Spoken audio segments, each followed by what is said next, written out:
Hey everyone, Sean Clement here with Savannah, and we're ushering in a whole new era of video making. Savannah is really coming along in her playing, and it was a really fun season. How would you characterize? I mean, it was a rough start. It was a rough start. I had a little kick to the ego a little bit. Yeah. Just because I played soccer for my entire life, and I was so used to not making that many mistakes. Like I just knew the sport so well that like I didn't make that many mistakes when I played. So when I transferred to golf and I was making those rookie mistakes, I was like, what the heck's going on? There you go, right? So what you noticed as the season went along, and what was really cool is, you started, we got you into some local competitions. Yeah. And you were, struggling to break 80. You were hitting, shooting 81s, 82s. Yeah. Doing okay. Yeah.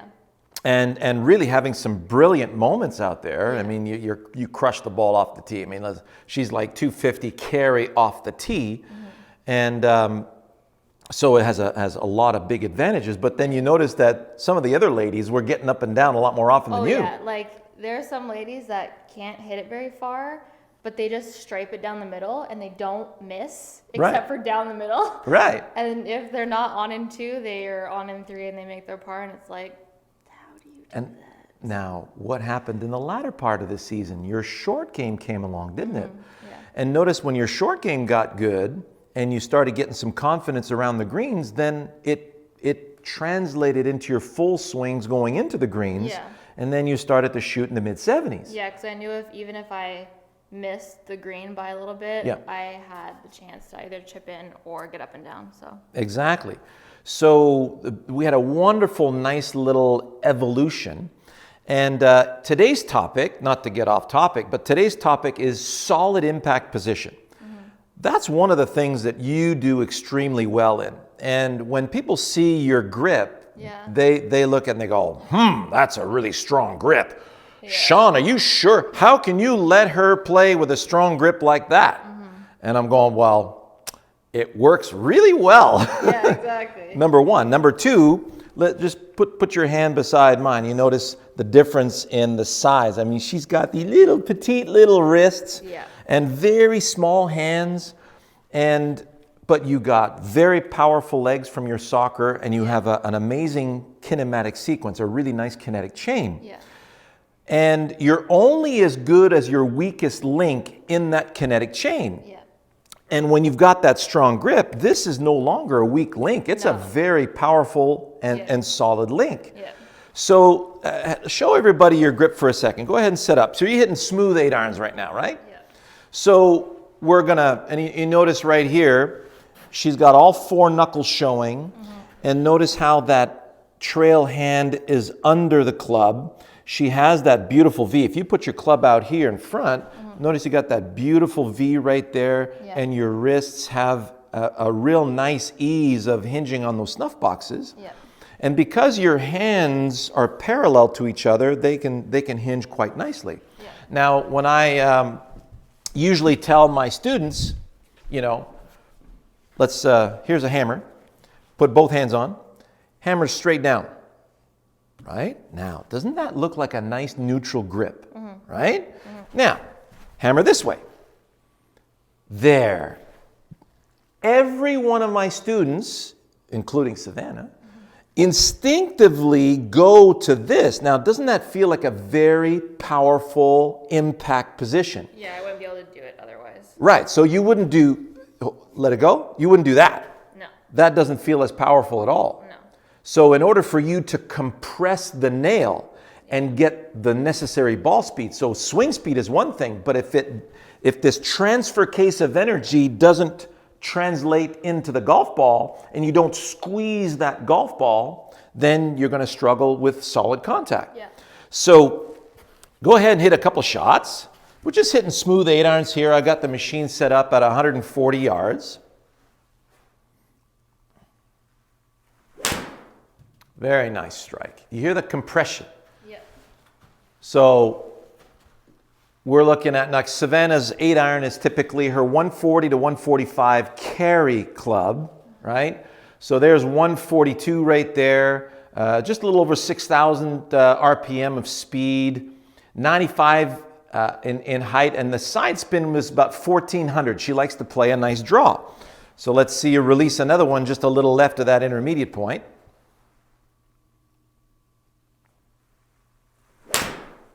Beautiful. So it started a little straight with that draw. Once again, about 140 in carry. So you remember what we talked about as far as centering?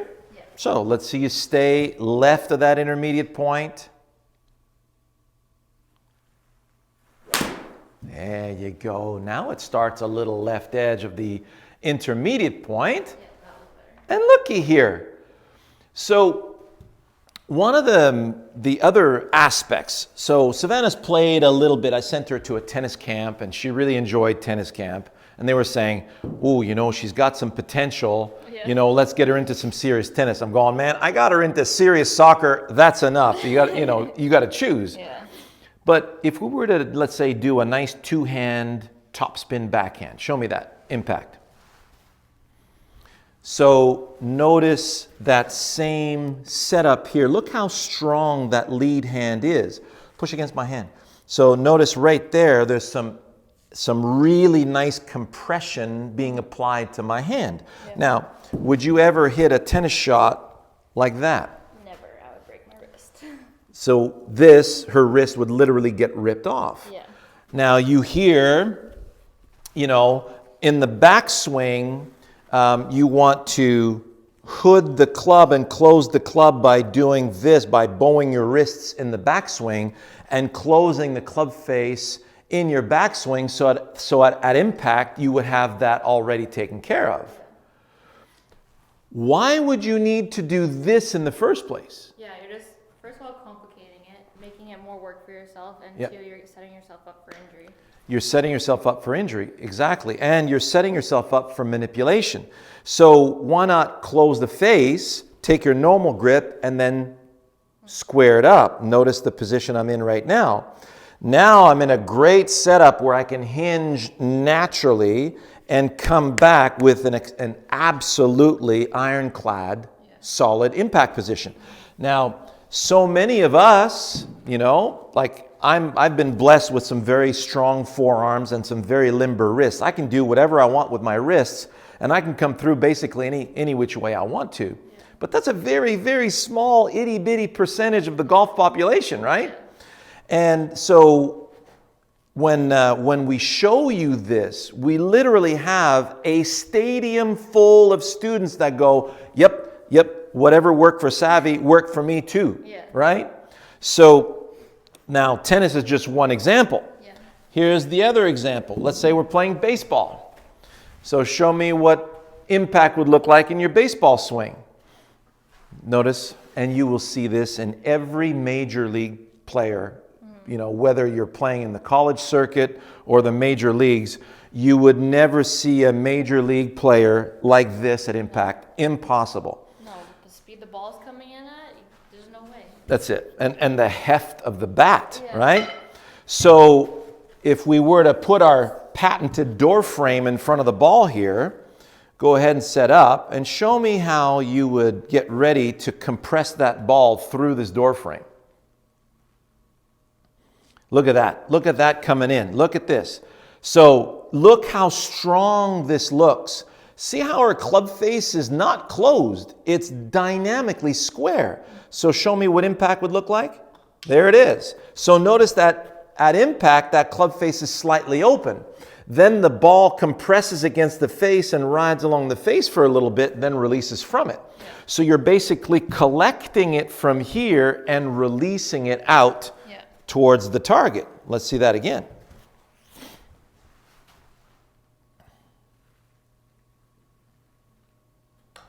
Yeah, look at that.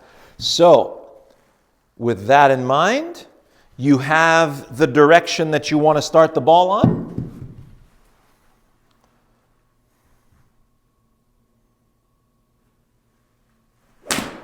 Oh yeah, good strike. Hey, Savannah's getting warmed up. Look out, right?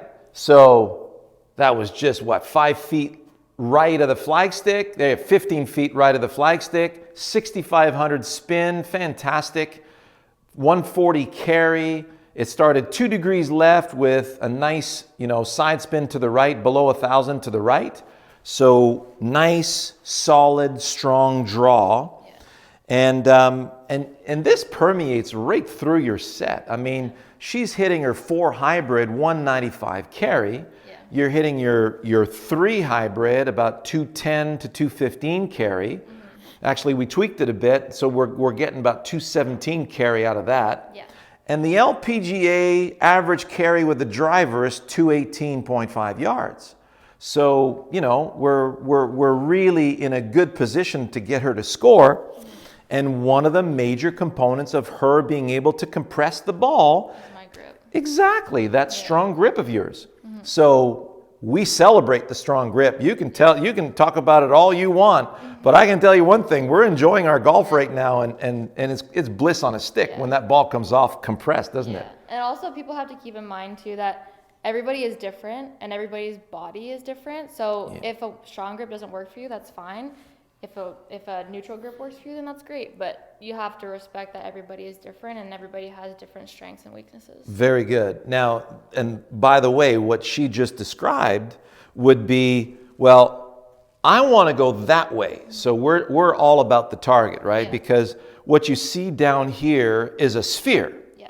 And you literally have an infinity of attack angles and directional angles into that ball. When you said that, and how it was a sphere and you could literally hit it from anywhere on the ball, I was like, shit, that really makes a lot of sense. Right? Like, you got to really focus on out there if you want to. It's like, me telling you, you're going to go stand in a corner in that round room. Yeah, you can't. You're going to be dancing around forever. And that literally is the case. Mm-hmm. But as soon as you have a direction to it, it all merges. Yeah. And then you say, okay, I'm going to go that way, and you deliver that way. And when you do deliver that way and the ball doesn't do in the air what you want it to do, and it doesn't curve the way you want it to, and it doesn't behave in the air the way you want it to, then that's your grip-club relationship. Yeah. So if the problem with Sav was she releases that way and hit, way too big a hook, and she was struggling with direction and curvature, then we would know that grip is a little too strong. And it does happen once in a while. Yeah, once in a while. When you start getting a little too strong, and you just back off a little bit, do a little Goldilocks, and then we're right there back online. What is the determining factor is, hey, I'm going that way, and when I release that way and my peak speed is out here, how's that ball behaving? And thanks to the GC Quad, we're able to keep tabs on that for our students and for ourselves. Yeah, it's really nice, especially when you're indoors, to be able to visually see what your ball is doing. Because yes, it can feel really nice and compressed indoors, but sometimes it's not that great. Well, that's why we have a little monitor back here to help us out. So I hope you guys enjoyed that. Use the comments, subscribe. Yes. We're going to be putting most of my and Dad's content on his channel now. Yeah. Just because it's easier to get everything in one spot. So we'll just do a series. And it feels more like a team effort instead of an individual effort. You know what I mean? Yeah. She's going to bring a little bit more youth into the channel and a little bit more, and the lefties, The lefties are going to be extremely well represented here. So we look forward to bringing you a boatload of content, all of the stuff that we've done throughout the years. It's going to be a 15th year, 2006. Going into 2020, we're closing in on 15 years on YouTube. So we're going to be rehashing that content with, cleaner lines, better communication, much more efficient stuff. And don't forget our premium channel. I mean, it really is. It's my life's work out there. And it's the stuff that Savannah's using to get her, where she wants to go with her game. So. And also leave comments down below letting us know what kind of videos you want to see from Dad and I, and we can do that for you guys. That sounds like a plan. Teamwork. All the best.